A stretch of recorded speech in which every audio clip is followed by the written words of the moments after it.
आप सभी का हमारे चैनल पर बहुत बहुत स्वागत है। पिछले वीडियो में हमने चाल या वेग तक के विमीय सूत्र ज्ञात कर लिए थे। आज हम बात करते हैं नंबर 5 पॉइंट की। और नंबर 5 पॉइंट है, इसमें हम बात करेंगे कि त्वरण का विमीय सूत्र क्या होता है। त्वरण को हम कहते हैं एक्सीलरेशन।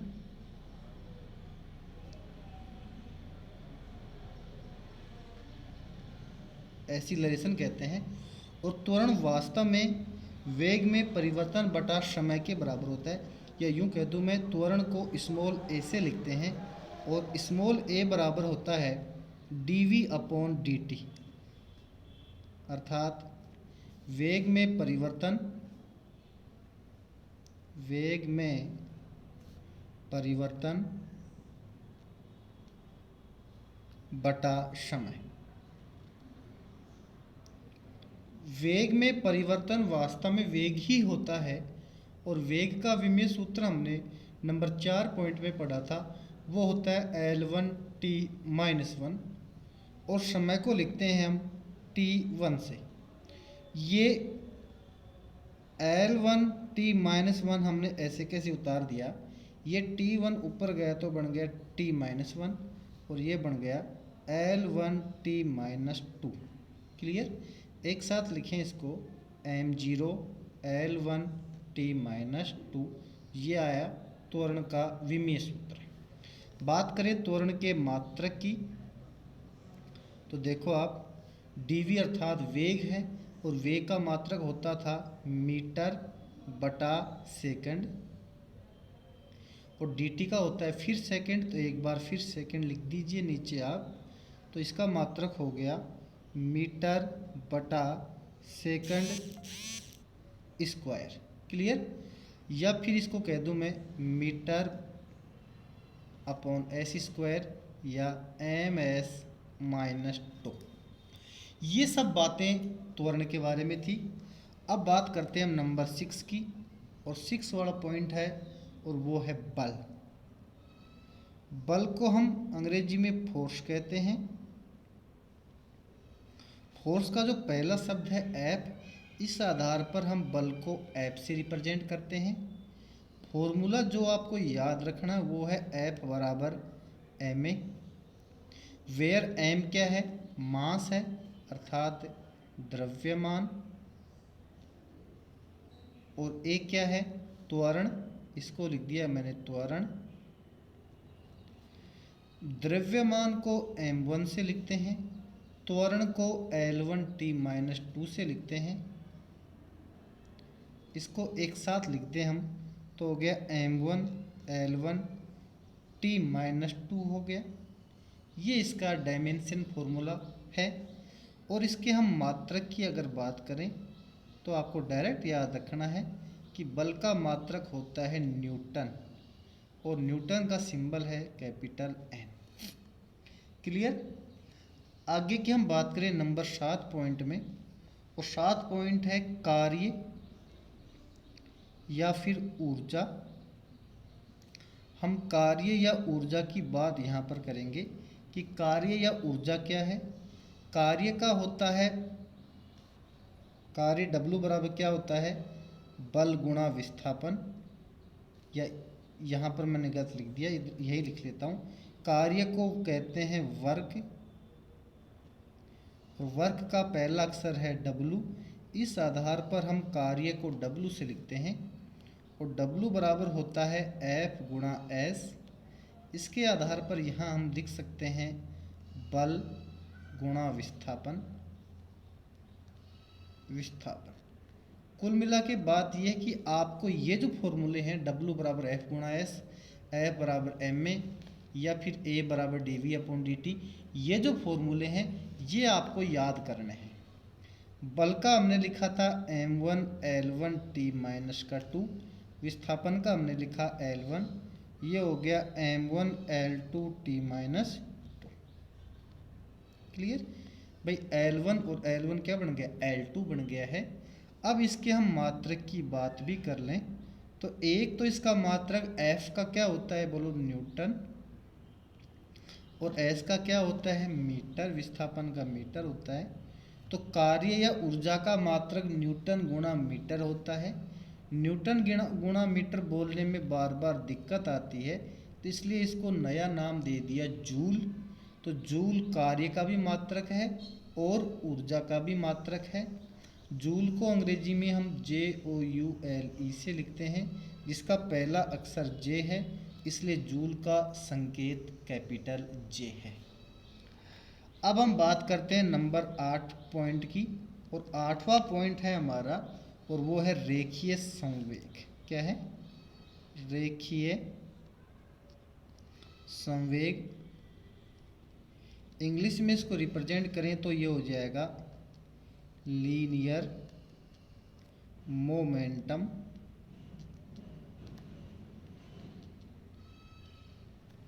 Linear momentum. तो रेखीय संवेग का हम P से लिखते हैं। आप यहाँ कंफ्यूज हो सकते हो कि मोमेंटम का पहला अक्षर कैपिटल M है, तो आपको रेखीय संवेग को भी M से लिखना चाहिए, पर चूंकि M से हम मास को रिप्रेजेंट कर चुके थे पहले, इसलिए हम यहाँ इसको एक नया संकेत दे रहे हैं और कॉमनली संवेग को P से ही रिप्रेजेंट करते हैं। तो अब P बराबर जो फॉर्मूला आपको याद रखना है वो होता है P बराबर mv। ये आपको याद रखना है, जहाँ m मास और v क्या है? वेग है। तो इस वजह से यहाँ लिख दिया द्रव्यमान गुणा वेग। द्रव्यमान गुणा वेग मैंने यहाँ लिख दिया है। द्रव्यमान को m1 से, वेग को L1t-1 से, और ये हो गया m1 L1t-1। क्लियर? ये हमने रेखीय संवेग का क्या निकाल लिया? रेखीय संवेग का विमीय सूत्र हमने निकाल लिया है। जरा इसके मात्रक की बात भी कर लें तो मात्रक होगा इसका, देखो m का क्या होता है? किग्रा, और v का क्या होता है? मीटर बटा सेकंड। तो ये p का मात्रक हो गया किग्रा गुणा मीटर बटा सेकंड। संकेत के रूप में लिखें तो kg m/s। क्लियर? तो ये हमने 8 नंबर पॉइंट तक पढ़ लिया, रेखीय संवेग का विमीय सूत्र क्या है। अब 9 नंबर पॉइंट है वो देखें आप। 9 नंबर कह रहा है कि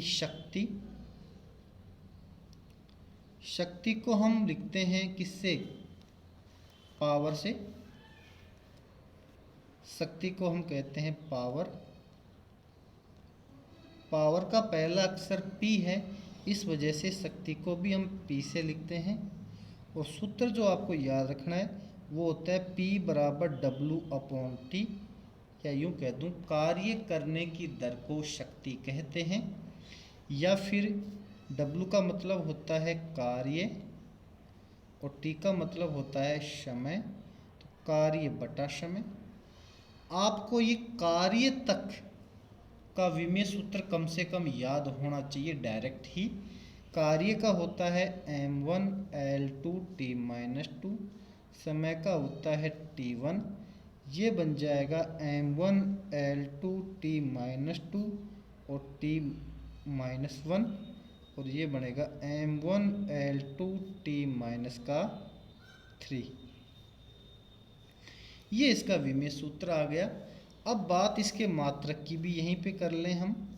तो मात्रक होता है इसका, W का मात्रक होता है जूल, और T का है सेकंड, और जूल बटे सेकंड वास्तव में वाट होता है, जिसको हम WATT से रिप्रेजेंट करते हैं। तो शक्ति का मात्रक हो गया वाट। 10 नंबर में हम बात करें दाब की। दाब कह दो या प्रेशर कह दो, बात एक ही है। दाब कह दो, दाब को तो अंग्रेजी में प्रेशर से रिप्रेजेंट करते हैं। इसका एक और है प्रतिबल। हालांकि प्रतिबल और दाब में अंतर होता है, पर विमीय सूत्र के संदर्भ में दोनों सेम ही होते हैं, दाब या प्रतिबल। ये जो दाब होता है इसको हम P से लिखते हैं, और P बराबर होता है F/A, या यूँ कहूँ मैं बल अपॉन क्षेत्रफल। बल को हम लिखते हैं किससे? m1 L1t-2 से, क्षेत्रफल को लिखते हैं हम L2 से, तो ये बन जाएगा M1 L1 T-2 और L-2। L2 ऊपर गया तो क्या बनेगा, L-2 बनेगा, या यूं कह दूं मैं M1, ये दोनों मिलकर बनेगा L-1 और T-2। रही बात इसके मात्रक की, तो मात्रक होगा इसका न्यूटन अपॉन मीटर स्क्वायर या फिर N अपॉन एम स्क्वायर।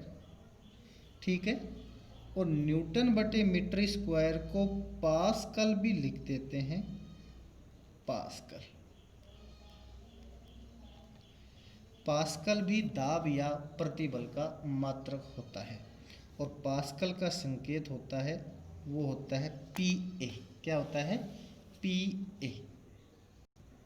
इसके बाद हम 11 नंबर की बात करते हैं, और वो है विकृति। विकृति बराबर होता है लंबाई में परिवर्तन बटे प्रारंभिक लंबाई, लंबाई में परिवर्तन बटा प्रारंभिक लंबाई,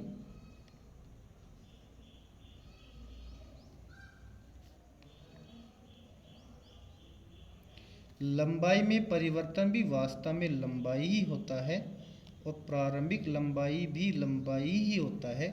तो L1 से L1 कट गया तो आ गया L0, या यूं कहूँ M0 L0 और T0। तो आपने देखा कि इस पर तीनों पर पावर 0 है, इसलिए इसे विमाहीन राशि कहा जाता है। कैसी राशि है ये, विमाहीन राशि है, अर्थात इसकी कोई विमा नहीं होती। रही बात इसके मात्रक की, मात्रक को हम भाई, इस लंबाई का मात्रक मीटर होता है और प्रारंभिक लंबाई का भी मीटर ही होता है। मीटर से मीटर कट गया तो यहाँ पर कुछ भी नहीं बचेगा, तो इसे हम कहेंगे मात्रकहीन।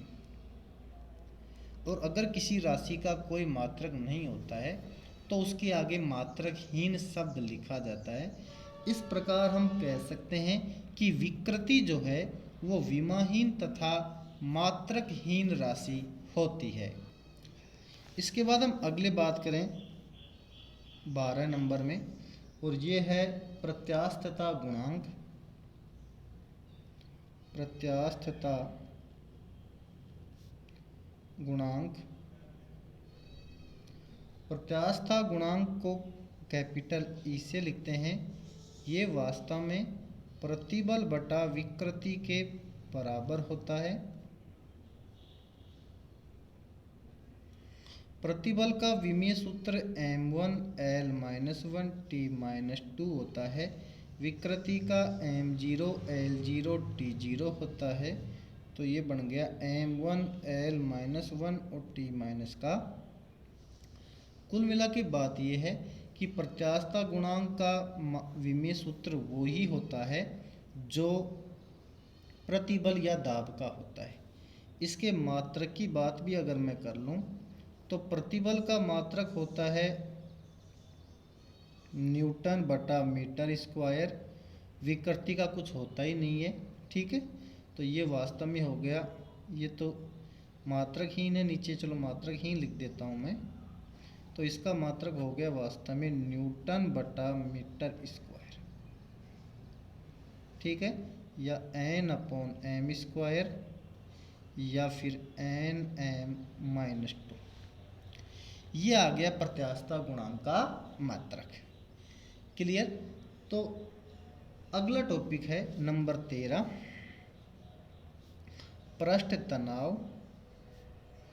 पृष्ठ तनाव को अंग्रेजी में कहते हैं सरफेस टेंशन।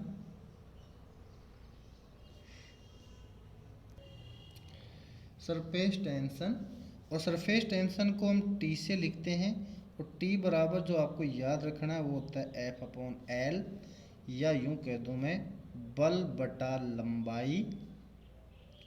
और बल बटे लंबाई के आधार पर ये हो जाएगा M1 L1 T-2 upon L1, या m1l0t-2, या यूं कह दूं मैं, इसका जो मात्रक हो जाएगा वो होगा, बल का तो होता है न्यूटन और इसका होता है मीटर, तो ये हो गया न्यूटन बटा मीटर या Nm-1।